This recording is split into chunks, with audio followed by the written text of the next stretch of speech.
el desarrollo está disminuido. O sea, hay una velocidad de crecimiento mucho más lento que el cerebro de un niño normal. O sea, ¿es una patología? Sí, es una patología. ¿Hay que tratarlos como enfermos? No. Hay que buscar la forma de interaccionar con esos chicos. El año pasado en Misiones se decretó la ley del el TDAH y se hizo que tengan derecho a un consultor en las escuelas, a que lo acompañen en la escuela, un acompañante terapéutico en las escuelas, que es importante. ¿Por qué? Porque no todos los docentes están preparados, no todos los padres están preparados, no todos los médicos están preparados, porque cuesta mucho interaccionar con una criatura que no quiere prestar atención y además que no puede, no solo que no quiere. Ellos tienen una disminución en el crecimiento del área frontoparietal, o sea, la zona frontal, y nosotros generalmente manejamos un lado del cerebro.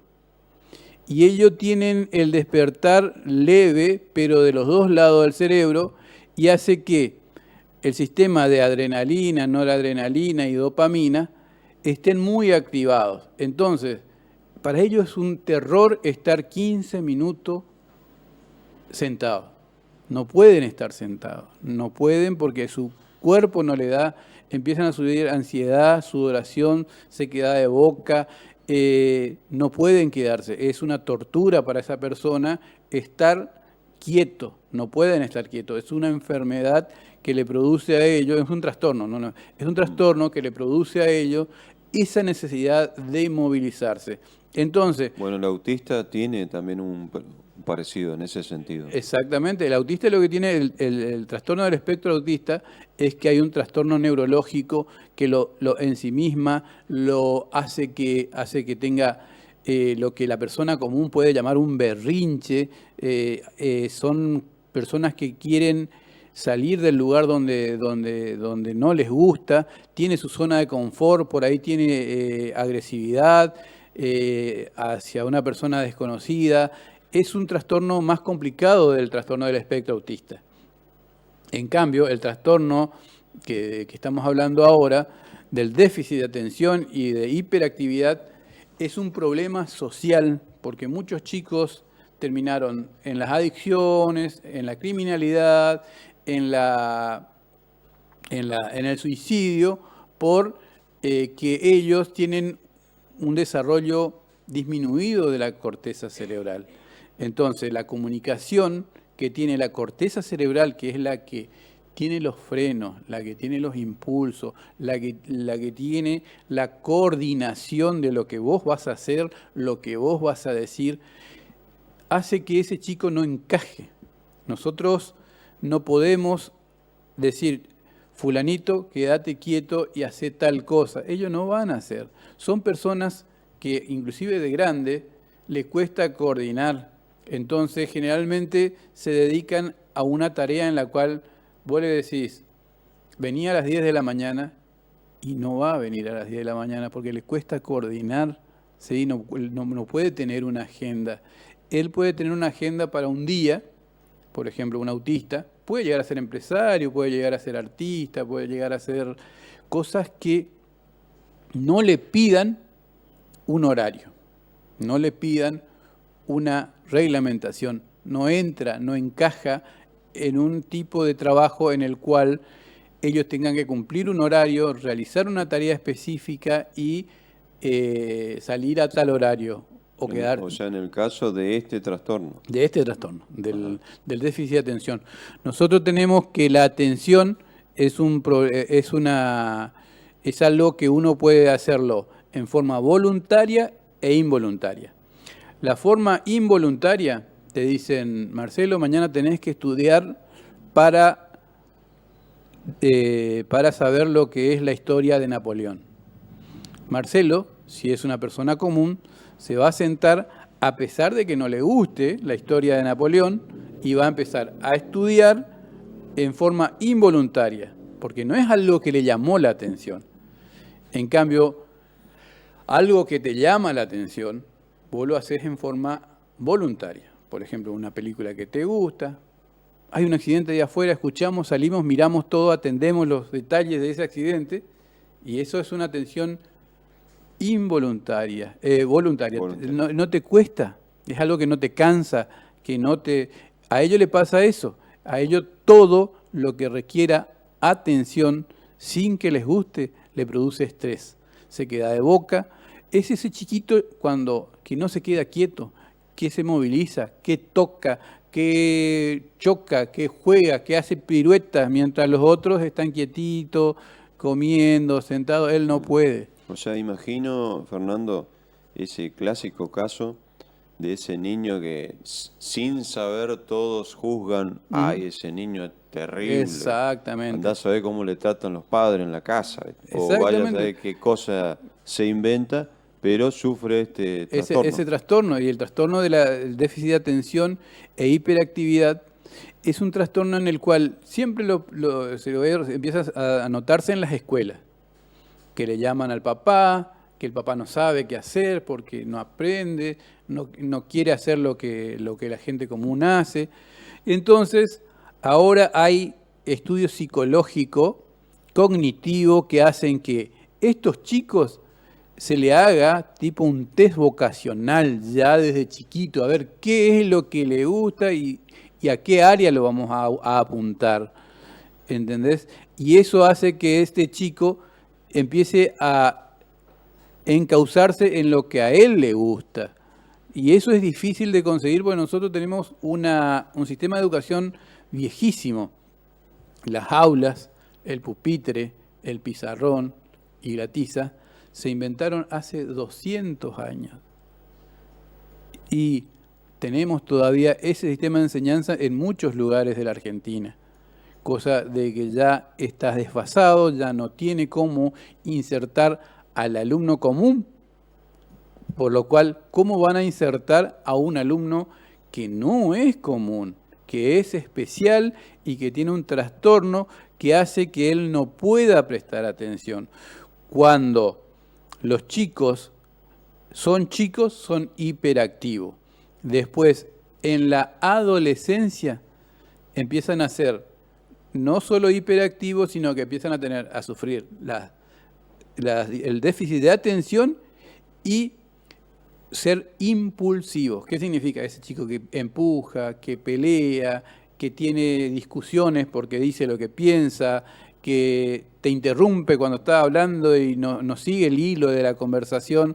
Por ejemplo, vos estás hablando de algo que a vos te gusta, por ejemplo, a vos te gusta el fútbol, está hablando que es River, está por salir campeón, y viene el tipo y te dice, ¿viste lo que hizo tu hermano ayer? Y vos decís, no, estamos hablando de otra cosa. Claro. Él está pensando en él quiere decir lo que él está pensando, a lo que a él le llamó la atención, no lo que todo el mundo está hablando.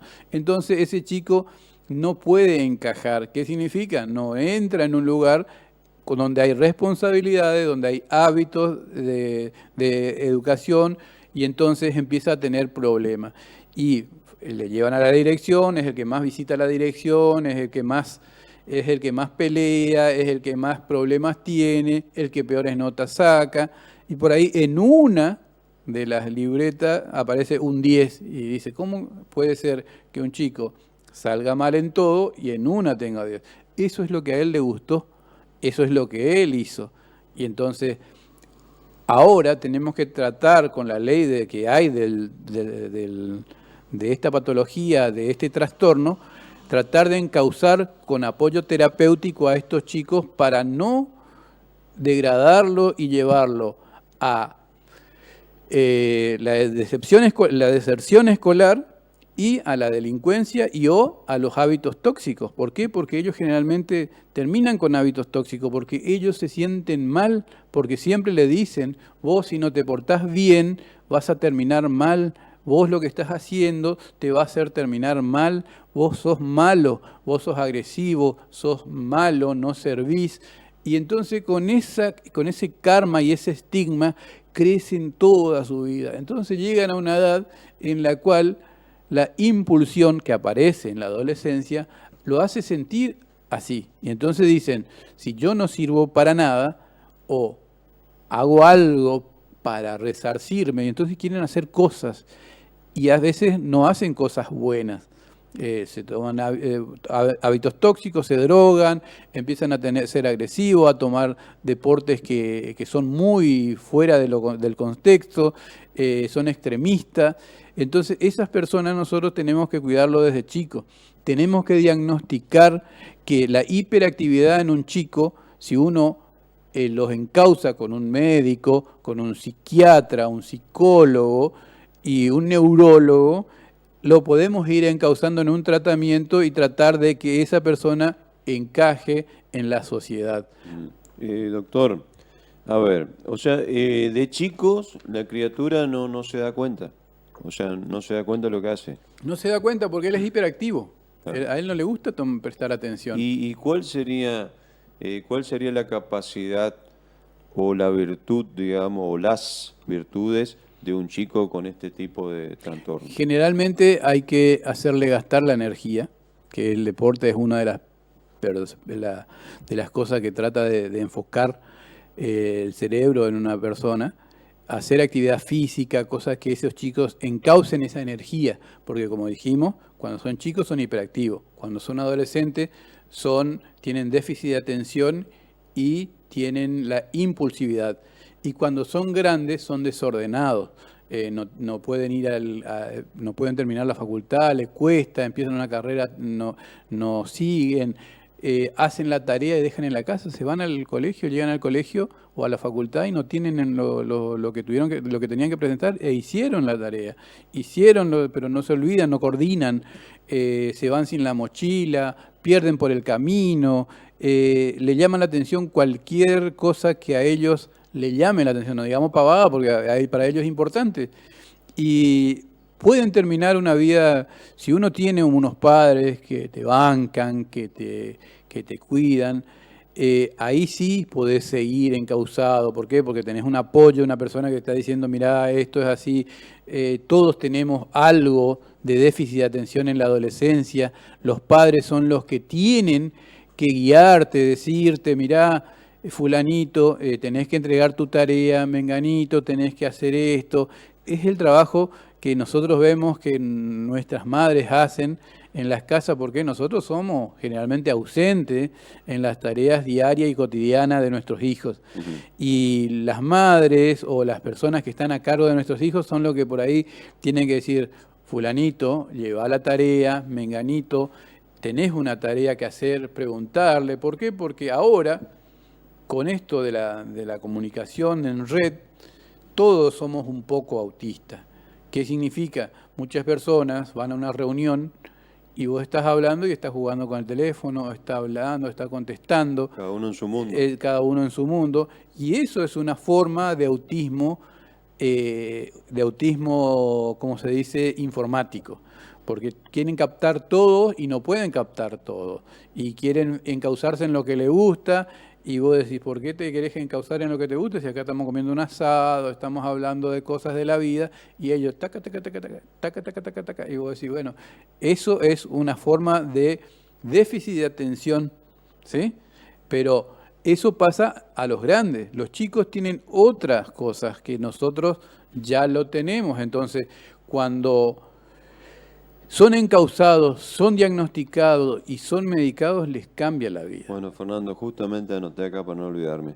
O sea, ¿cuál es el especialista o el profesional que diagnostica este trastorno por déficit de atención e hiperactividad? Que el profesional que descubre esto, mirá, tu hijo tiene esto. Un médico puede dar un pequeño diagnóstico, derivarlo a un psicólogo que le hace un test, que el psicólogo va a saber si hace falta medicar, le va a derivar a un psiquiatra, y el psiquiatra junto con el neurólogo, porque el neurólogo le va a hacer estudios de resonancia, porque nosotros tenemos un crecimiento del cerebro que los chicos que tienen TDAH no lo tienen. Crece el cerebro más lento que el cerebro de una persona, llamémosles comparativamente normal. Y esto puede deberse a distintas cosas. Puede ser trastorno de la madre, porque como ser el TEA y el TDAH, o sea, el trastorno autista y el trastorno de atención, pueden ser causales a consecuencia de una madre estresada, una madre nerviosa durante el embarazo, un tratamiento con psicofármaco, un parto prematuro, un sufrimiento fetal durante el parto, un bebé con bajo peso al nacer, un bebé con dificultad de maduración al nacer. Todos estos casos pueden llegar a un chico con hiperactividad y déficit de atención. Pero una vez, por eso es importante lo que habíamos hablado el otro día de la nutrición y el control de las embarazadas. ¿Qué significa? Hay embarazadas que durante todo su embarazo lo toman como una tortura. Y esa tortura se transmite a la criatura. Empiezan a tener un malestar, toman ansiolíticos, fuman, no se cuidan, tienen trastornos emocionales graves, esas personas en forma congénita transmite al bebé todas sus impresiones y el bebé nace con eso. Es una carga emocional que viene de forma congénita durante el embarazo. Congénito significa que se produce durante el embarazo los trastornos, pero eso está todo en estudio y hay cosas que sí ya son consecuentes. ¿Por qué? Porque se vio y se certificó que esos chicos tienen ese problema. Entonces, cuando nosotros llegamos a la edad de certificar que esta persona tiene, el neurólogo le tiene que dar una medicación y esa medicación no solo tiene que ser con frenar al chico, sino que tiene que ser multifactorial. ¿Qué significa? Van a tener que darle un tranquilizante para que baje un cambio su hiperactividad. O sea, ya de chico puede tomar un tranquilizante. Ya de chico le dan tranquilizante. Le dan una medicación especial, ¿sí? Que es una medicación... Pero no es que la criatura va a estar dopada, digamos. No, porque ellos ya tienen un exceso. A ver, O sea, dopada significa mareada. Dormida, no. O dormida. Tienen un efecto, todos los medicamentos tienen efectos colaterales. Pero hay algo que se llama riesgo-beneficio. ¿Qué significa? Yo debo tomar riesgo para darte una medicación si vos te vas a mejorar con esa medicación. Por ejemplo, hay un porcentaje de los chicos que toman medicación que pueden llegar a tener depresiones. Entonces hay otros fármacos que empiezan a surgir para levantar ese ánimo. Por eso decimos, es una medicación multifactorial. No es que yo lo voy a dopar nomás. Tengo que darle un medicamento para que le baje las funciones excitatorias y tengo que darle otro medicamento para que le active la atención. Entonces los neurólogos tienen una medicación especial. Uno disminuye la movilidad, la hiperquinesia, la hiperactividad y otro aumenta la atención. Bueno, Fernando, o sea que ese sería, digamos, para ir redondeando, ese sería como el tratamiento que se le da a los grandes y a los chicos. Exactamente. Con este trastorno. Por eso el trastorno tiene que ser diagnosticado en forma temprana, de ser posible. Antes nosotros le decíamos, bueno, ese es un loquito, ese hace cosas que no tiene que hacer, es un maleducado, y con esos estigmas ellos crecen. Y la gente no sabe que ellos no pueden frenar, que es algo que está en ellos, porque se libera lo que se llama dopamina y noradrenalina en la cabeza, que no les permite quedarse quietos. No es que ellos no quieran quedarse quietos, no se permiten quedarse quietos. Es involuntario. Es involuntario. Y después, cuando llega la fase en la cual tienen que atender en el colegio, le cuesta atender, no pueden atender, porque, como te dije, el ascenso-percepción hace que el chico pueda estar atento solo 15 minutos, como máximo. 30 minutos ya es una tortura. Entonces esos chicos no pueden aprender como aprende una persona en un estado normal. ¿Qué significa? Yo me siento 40 minutos en el aula, que es lo que se ha estipulado que puede prestar atención a una persona. Las clases son de 40 minutos, no son de una hora. Entonces esos 40 minutos Normalmente yo puedo sentarme y atender, pero hay otras personas que esos 40 minutos se dispersan, ¿sí? Empiezan a tocar, a mover la pierna y hacer algo. Bueno. Y después, en la adolescencia, empiezan las impulsiones. ¿Qué significa? Empiezan a decir, a atacar, a expresar lo que ellos fueron creciendo, a reconocerse, bueno, a decir, vos sos el malo, vos sos malo, vos sos malo, vos sos... Y bueno, dicen, bueno, sí, yo soy malo, entonces tengo que hacer impulsivamente lo que me sale. Y empiezan a ser agresivos, a atacar a las personas, a tomar hábitos que no tomaba, pintarse el cabello, hacer algo que sea algo extrovertido. Y el adulto crece con todo ese rencor, porque toda su vida lo trataron como una persona mala, y esa persona, cuando es adulta, si no lleva un tratamiento, puede ser una persona mala.